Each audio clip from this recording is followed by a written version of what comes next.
किस्त प्रधानमंत्री ने जारी कर दी है। रिमोट प्रधानमंत्री के हाथ में, उसके जरिए उन्होंने ये पर्दा हटाया। 600 प्रधानमंत्री किसान समृद्धि केंद्रों का लोकार्पण किया प्रधानमंत्री ने। जन उर्वरक परियोजना की शुरुआत की। हमारे यशस्वी प्रधानमंत्री श्री नरेंद्र मोदी जी के दूरदर्शी नेतृत्व में 6,000 रुपए सालाना मिलते हैं। पिछले 8 वर्षों से कृषि क्षेत्र को आधुनिक देश भर में 12 करोड़ किसानों को ये रकम दी जाती है। KYC इसके लिए किसानों को करवाना जरूरी होता है। सीधे उनके खातों में ये रकम ट्रांसफर की जाती है। डायरेक्ट उनके खातों में ये पैसा भेजा जाता है और इससे 12 करोड़ किसानों को फायदा मिलता है। कि 6,000 रुपए सालाना आज प्रधानमंत्री ट्रांसफर कर रहे हैं।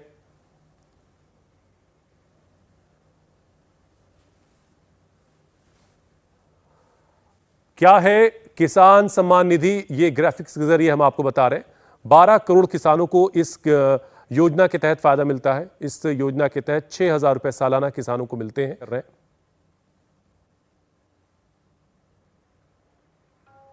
16 किसानों के खातों में सीधे ट्रांसफर होंगे। देखिए, ये किसानों को अंतरण किया जा रहा है प्रधानमंत्री के हाथों। 8 करोड़ से ज्यादा किसानों को 16,000 करोड़ से ज्यादा की सम्मान राशि सीधे उनके बैंक खातों में हस्तांतरित कर दी है और 16,000 करोड़ रुपए इसके तहत किसानों को जारी किए गए हैं।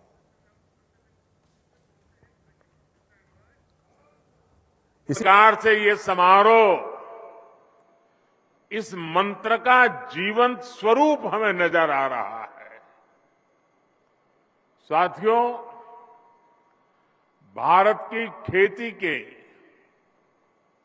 सभी बड़े भागीदार आज रूबरू में और वर्चुअली पूरे देश के हर कोने में इस कार्यक्रम में हमारे साथ जुड़े हुए हैं।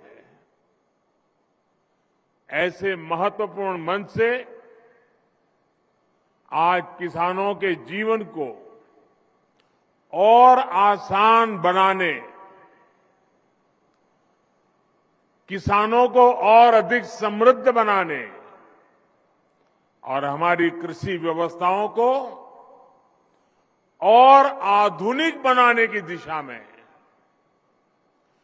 कई बड़े कदम उठाए जा रहे हैं। आज देश में 600 से ज्यादा प्रधानमंत्री किसान समृद्धि केंद्रों की शुरुआत हो रही है और मैं अभी यहां जो प्रदर्शनी लगी है उसे देख रहा था। एक से बढ़कर एक ऐसी अनेक टेक्नोलॉजी के इनोवेशन वहां है, तो मेरा मन तो कर रहा था कि वहां जरा और ज्यादा रुक जाऊं, लेकिन त्योहारों की सीजन है, आपको ज्यादा रोकना नहीं चाहिए, इसलिए मैं मंच पे चला आया। लेकिन वहां मैंने ये प्रधानमंत्री किसान समृद्धि केंद्र की जो रचना देखी, उसका एक जो मॉडल खड़ा किया है, मैं वाकई मनसुख भाई और उनकी टीम को बधाई देता हूं। ये किसान के लिए सिर्फ उर्वरक खरीद बिक्री का केंद्र नहीं है, एक संपूर्ण रूप से किसान के साथ घनिष्ठ नाता जोड़ने वाला, उसकी हर सवालों का जवाब देने वाला, उसकी हर आवश्यकता में मदद करने वाला ये किसान समृद्धि केंद्र बना है। साथियों, थोड़ी देर पहले ही देश के करोड़ों किसानों को PM किसान सम्मान निधि के रूप में 16,000 करोड़ रुपए की एक और किस्त उनके खाते में जमा हो गई। आप में से भी जो किसान यहां बैठे होंगे, अगर मोबाइल देखेंगे तो आपके मोबाइल पे खबर आ गई होगी कि 2000 रुपये आपके जमा हो चुके हैं। कोई बिचौलिया नहीं, कोई कटकी कंपनी नहीं, सीधा सीधा मेरे किसान के खाते में पैसा चला जाता है। मैं इस दिवाली के पहले पैसे का पहुंचना, खेती के अनेक महत्वपूर्ण कामों के समय पैसा पहुंचना, मैं सभी हमारे लाभार्थी किसान परिवारों को, देश के कोने कोने में सभी किसानों को, उनके परिवारजनों को इस अवसर पर बहुत बहुत बधाई देता हूं। जो एग्रीकल्चर स्टार्टअप यहां पर उसका जो आयोजन में आया है, मैं उन सबका भी जो हिस्सा ले रहे हैं,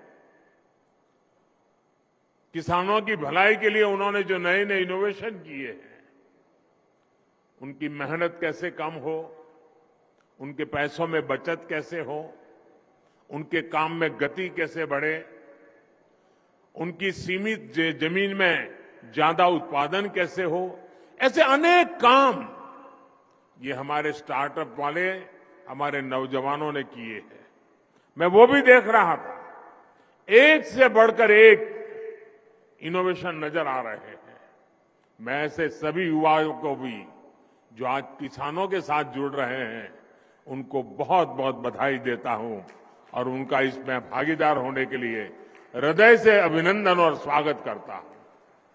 साथियों, आज वन नेशन वन फर्टिलाइजर इसके रूप में किसानों को सस्ती और क्वालिटी खाद भारत ब्रांड के तहत उपलब्ध कराने की योजना है। ये शुरू हो गया आज। 2014 से पहले फर्टिलाइजर सेक्टर में कितने बड़े संकट थे, कैसे यूरिया की कालाबाजारी होती थी, कैसे किसानों का हक छीना जाता था और बदले में किसानों को लाठियां झेलनी पड़ती थी। ये हमारे किसान भाई बहन 2014 के पहले के वो दिन कभी नहीं भूल सकते। देश में यूरिया के बड़े बड़े कारखाने बरसों पहले ही बंद हो चुके थे, क्योंकि एक नई दुनिया खड़ी हो गई थी। इंपोर्ट करने से कई लोगों के घर भरते थे, जेब भरते थे, इसलिए यहां कारखाने बंद होने में ही उनका आनंद था। हमने यूरिया की 100% नीम कोटिंग करके उसकी कालाबाजारी रुकवाई। हमने बरसों से बंद पड़े देश के 6 सबसे बड़े यूरिया कारखानों को फिर से शुरू करने के लिए मेहनत की है। साथियों, अब तो यूरिया उत्पादन में आत्मनिर्भरता के लिए भारत अब तेजी से लिक्विड नैनो यूरिया, प्रवाही नैनो यूरिया की तरफ बढ़ रहा है। नैनो यूरिया कम खर्च में अधिक प्रोडक्शन का माध्यम है। एक बोरी यूरिया, आप सोचिए, एक बोरी यूरिया को जिसके लिए जरूरत लगती है, वो काम अब नैनो यूरिया की एक छोटी सी बोतल से हो जाता है। ये विज्ञान का कमाल है, टेक्नोलॉजी का कमाल है, और इसके कारण किसानों को ये यूरिया के बोरे लाना, ले जाना, उसकी मेहनत, ट्रांसपोर्टेशन का खर्चा और घर में भी जाकर के रखने के लिए जगह, ये सब मुसीबतों से मुक्ति। अब आप आए बाजार में 10 चीजें ले रहे हैं, एक बोतल जेब में डाल दिया, अपना काम हो गया। फर्टिलाइजर सेक्टर में रिफॉर्म्स के हमारे अब तक के प्रयासों में आज 2 और प्रमुख रिफॉर्म, बड़े बदलाव जुड़ने जा रहे हैं। पहला बदलाव यह है कि आज से देश भर की 3.25 लाख से अधिक खाद की दुकानों को प्रधानमंत्री किसान समृद्धि केंद्रों के रूप में विकसित करने के अभियान को आरंभ किया जा रहा है। ये ऐसे केंद्र होंगे जहां सिर्फ खाद ही मिलेगी ऐसा नहीं, बल्कि बीज हो, उपकरण हो, सॉइल टेस्टिंग, मिट्टी की टेस्टिंग हो, हर प्रकार की जानकारी जो भी किसान को चाहिए वो इन केंद्रों पर एक ही जगह पर मिलेगी। हमारे किसान भाई बहनों को अब कभी यहां जाओ, फिर वहां जाओ, यहां भटको, वहां भटको, इस सारी झंझट से भी मेरे किसान भाइयों को मुक्ति। और एक बड़ा महत्वपूर्ण बदलाव किया है, अभी नरेंद्र सिंह जी तोमर बड़े विस्तार से उसका वर्णन कर रहे थे। वो बदलाव है खाद के ब्रांड के संबंध में, उसके नाम के संबंध में, प्रोडक्शन की समान क्वालिटी के संबंध में। अभी तक इन कंपनियों के प्रचार अभियानों के कारण और वहां जो फर्टिलाइजर बेचने वाले लोग होते हैं, जिसको ज्यादा कमीशन मिलता है तो वो ब्रांड ज्यादा बेचता है, कमीशन कम मिलता है तो वो ब्रांड बेचता नहीं है। और इसके कारण किसान को जरूरत के हिसाब से जो गुणवत्ता वाला खाद मिलना चाहिए, वो इन स्पर्धा के कारण, भिन्न भिन्न नामों के कारण और वो बेचने वाले एजेंटों की मनमानी के कारण किसान परेशान रहता था और किसान भी भ्रम में फंसा रहता था। पड़ोस वाला कहता था कि मैं ये लाया, तो उसको लगता है मैं ये लाया हूं, मैंने तो गलती की, अच्छा छोड़ो इसको पड़ा रहने दो, वो मैं नया लाया लेके आता हूं। कभी कभी किसान इस भ्रम में डबल खर्चा कर देता था। डीएपी हो, एमओपी हो, एनपीके हो, ये किस कंपनी से खरीदे, यही किसान के लिए चिंता का विषय रहता था। ज्यादा मसूर खाद के फेरे में कई बार ऐसा भी ज्यादा देना पड़ता था, और मान लीजिए उसके दिमाग में एक ब्रांड भर गई है, वो नहीं मिला और दूसरा लेना पड़ा, तो वो सोचता है चलो इसमें जरा पहले 1 किलो उपयोग करता था, अब 2 किलो करूं, क्योंकि ब्रांड दूसरी आई है पता नहीं कैसे, मतलब उसका खर्चा भी ज्यादा हो जाता था। इन सारी समस्याओं को एक साथ एड्रेस किया गया है। अब वन नेशन वन फर्टिलाइजर से किसान को हर तरह के भ्रम से मुक्ति मिलने वाली है और बेहतर खाद भी उपलब्ध होने वाली है। देश में आप हिंदुस्तान के किसी भी कोने में जाइए, एक ही नाम, एक ही ब्रांड से और एक समान गुणवत्ता वाले यूरिया की बिक्री होगी, और ये ब्रांड है भारत।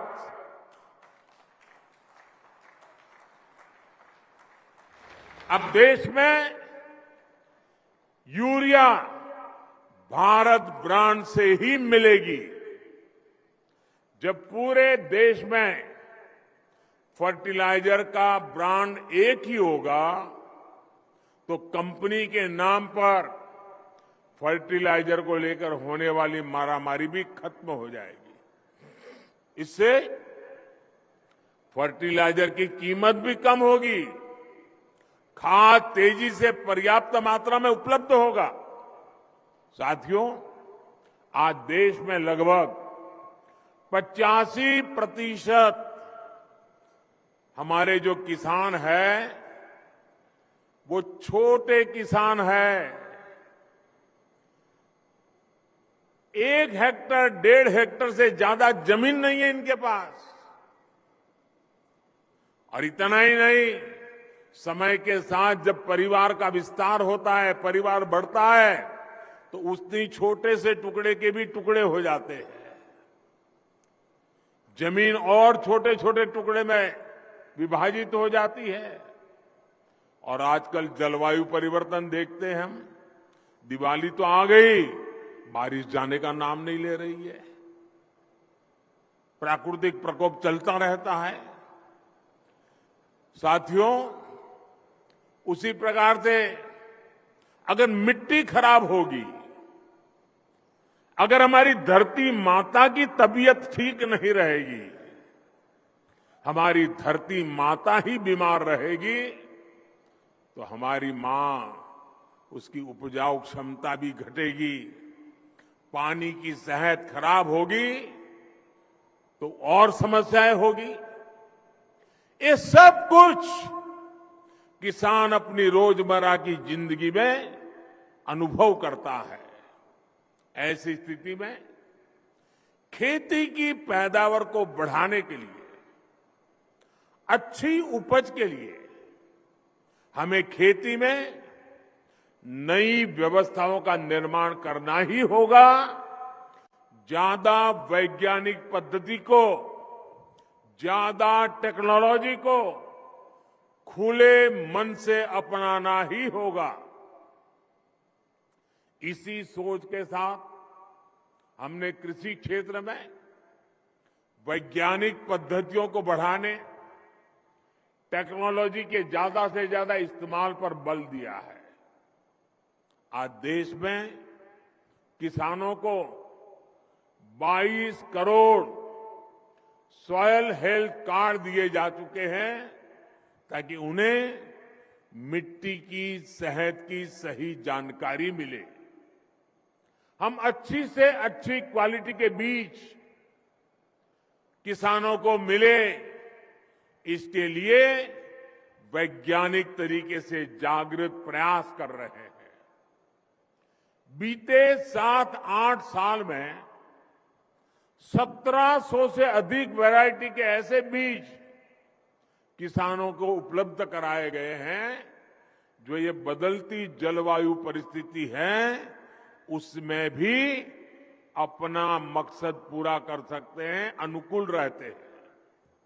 हमारे यहां जो पारंपरिक मोटे अनाज मिलेट्स होते हैं, उनके बीजों की गुणवत्ता बढ़ाने के लिए भी आज देश में अनेक हब्स बनाए जा रहे हैं।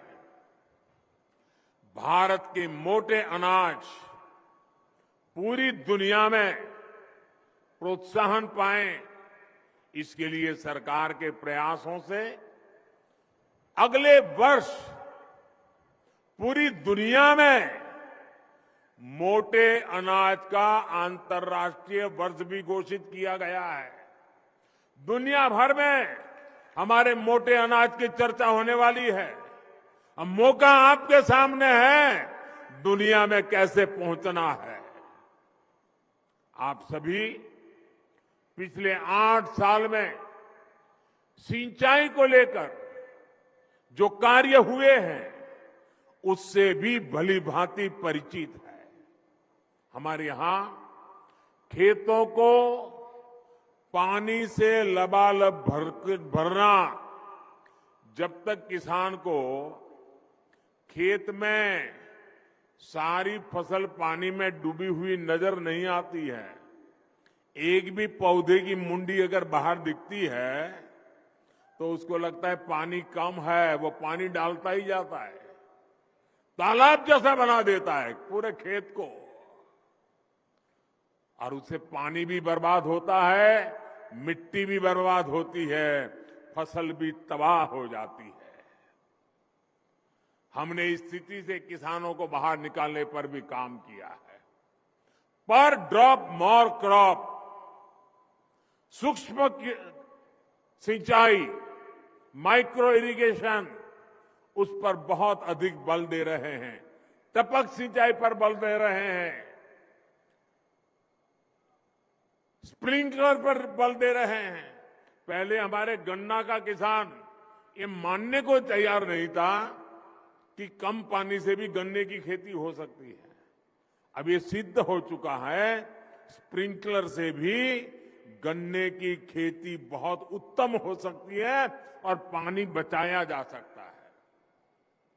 उसके तो दिमाग में यही है कि जैसे पशु को पानी ज्यादा पिलाया तो दूध ज्यादा देगा, गन्ने के खेत को पानी ज्यादा दिया तो गन्ने का रस ज्यादा निकलेगा। ऐसे ही हिसाब किताब चलते रहे हैं। पिछले 7-8 वर्षों में देश की लगभग 70 लाख हेक्टेयर जमीन को माइक्रो इरिगेशन के दायरे में लाया जा चुका है। साथियों, भविष्य की चुनौतियों के समाधान का एक अहम रास्ता नेचुरल फार्मिंग से भी मिलता है। इसके लिए भी देश भर में बहुत अधिक जागरूकता आज हम अनुभव कर रहे हैं। प्राकृतिक खेती को लेकर गुजरात, हिमाचल प्रदेश और आंध्र प्रदेश के साथ साथ यूपी, उत्तराखंड में बहुत बड़े स्तर पर किसान काम कर रहे हैं। गुजरात में तो जिला और ग्राम पंचायत स्तर पर भी इसको लेकर योजनाएं बनाई जा रही है। बीते वर्षों में प्राकृतिक खेती, नेचुरल फार्मिंग को जिस प्रकार नए बाजार मिले हैं, जिस प्रकार प्रोत्साहन मिला है, उससे उत्पादन में भी कई गुना वृद्धि हुई है। साथियों, आधुनिक टेक्नोलॉजी के उपयोग से छोटे किसानों को कैसे लाभ होता है, इसका एक उदाहरण पीएम किसान सम्मान निधि भी है। इस योजना के शुरू होने के बाद से 2 लाख करोड़ रुपए से ज्यादा सीधे किसानों के बैंक खातों में ट्रांसफर किए गए हैं। जब बीज लेने का समय होता है, जब खाद लेने का समय होता है, तो ये मदद किसान तक पहुंच जाती है। देश के 85% से अधिक छोटे किसानों के लिए ये बहुत बड़ा खर्च होता है। आज देश भर के किसान मुझे बताते हैं कि पीएम किसान निधि ने उनकी बहुत बड़ी चिंता को कम कर दिया है। साथियों, आज बेहतर और आधुनिक टेक्नोलॉजी का उपयोग करते हुए हम खेत और बाजार की दूरी को भी कम कर रहे हैं। इसका भी सबसे बड़ा लाभार्थी हमारा छोटा किसान ही है, जो फल, सब्जी, दूध, मछली जैसे जल्दी खराब होने वाले उत्पादों से जुड़ा हुआ है। किसान रेल अब कृषि उड़ान हवाई सेवा से इसमें छोटे किसानों को भी बहुत लाभ मिला है। ये आधुनिक सुविधाएं आज किसानों के खेतों को देश भर के बड़े शहरों से, विदेश के बाजारों से कनेक्ट कर रही है। इसका एक परिणाम ये भी हुआ है कि कृषि क्षेत्र से एक्सपोर्ट अब उन देश को भी होने लगा है, जहां पहले कोई सोच भी नहीं सकता था। कृषि निर्यात की बात करें तो भारत दुनिया के टॉप 10 कंट्रीज में है। आज दुनिया के 10 प्रमुख देशों में है। कोरोना की रुकावटों के बावजूद भी 2 साल मुसीबत में गए, उसके बावजूद भी हमारे कृषि निर्यात में 18% की वृद्धि हुई है। गुजरात से बड़े पैमाने पर कमलम फ्रूट, जिसको बाहरी भाषा में ड्रैगन फ्रूट कहते हैं, भारत में उसको कमलम फ्रूट कह रहे, आज विदेश जा रहा है। हिमाचल से पहली बार ब्लैक गार्लिक का एक्सपोर्ट हुआ है। असम का बर्मीज अंगूर, लद्दाख की खुबानी, जलगांव का केला या भागलपुरी जरदारी आम, ऐसे अनेक फल हैं जो विदेशी बाजारों को भा रहे हैं। वन डिस्ट्रिक्ट वन प्रोडक्ट जैसी योजनाओं के तहत ऐसे उत्पादों को आज प्रोत्साहन दिया जा रहा है। आज जिला स्तर पर एक्सपोर्ट हब भी बनाए जा रहे हैं, जिसका लाभ किसानों को हो रहा है। साथियों, आज प्रोसेस्ड फूड में भी हमारी हिस्सेदारी बहुत अधिक बढ़ रही है। इससे किसानों को उपज के ज्यादा दाम मिलने के रास्ते खुल रहे हैं। उत्तराखंड का मोटा अनाज पहली बार डेनमार्क में गया। इसी प्रकार कर्नाटक का ऑर्गेनिक जैकफ्रूट पाउडर भी नए बाजारों में पहुंच रहा है। अब त्रिपुरा भी इसके लिए तैयारी करने लगा है। ये बीज हमने पिछले 8 वर्षों में बोए हैं, जिसकी फसल अब पकनी शुरू हो गई है। साथियों, आप सोचिए, मैं कुछ आंकड़े बताता हूं। ये आंकड़े सुनकर के आपको लगेगा प्रगति और परिवर्तन कैसे होते हैं। 8 साल पहले जहां 2 बड़े फूड पार्क ही देश में थे, 2 बड़े फूड पार्क, आज ये संख्या 23 हो चुकी है। अब हमारा प्रयास ये है कि किसान उत्पादक संघों यानी एफपीओ और बहनों के स्वयं सहायता समूहों को भी इस सेक्टर से कैसे अधिक से अधिक जोड़े। कोल्ड स्टोरेज हो, फूड प्रोसेसिंग हो, एक्सपोर्ट हो, ऐसे हर काम से छोटा किसान सीधे जुड़े। इसके लिए आज सरकार लगातार प्रयास कर रही है। साथियों, तकनीक का ये प्रयोग बीज से लेकर बाजार तक पूरी व्यवस्था में बड़े परिवर्तन ला रहा है। हमारी जो कृषि मंडियां हैं, उनको भी आधुनिक बनाया जा रहा है। वही टेक्नोलॉजी के माध्यम से किसान घर बैठे ही देश की किसी भी मंडी में अपनी उपज बेच सके, ये भी ई नाम के माध्यम से किया जा रहा है। ई नाम से अब तक देश के 2.25 करोड़ से ज्यादा किसान और 2.5 लाख से अधिक व्यापारी जुड़ चुके हैं। आपको ये जानकर के भी खुशी होगी कि अभी तक इसके माध्यम से 2 लाख करोड़ रुपए से अधिक की लेन देन हुई है। आपने देखा होगा, आज देश के गांवों में जमीन के घर के नक्शे बनाकर किसानों को प्रॉपर्टी कार्ड भी दिए जा रहे हैं। इन सभी कामों के लिए ड्रोन जैसी टेक्नोलॉजी, आधुनिक टेक्नोलॉजी का उपयोग किया जा रहा है। साथियों, खेती को ज्यादा से ज्यादा लाभकारी बनाने के लिए आधुनिक टेक्नोलॉजी को उपयोग को हमारे स्टार्टअप नए युग में ले जा सकते हैं। आज यहां इतनी बड़ी संख्या में स्टार्टअप से जुड़े साथी मौजूद हैं। बीते 7-8 सालों में खेती में स्टार्टअप की संख्या, ये भी आंकड़ा सुन लीजिए, पहले 100 थे, 100, आज 3000 से ज्यादा स्टार्टअप खेती में टेक्नोलॉजी पे काम कर रहे हैं।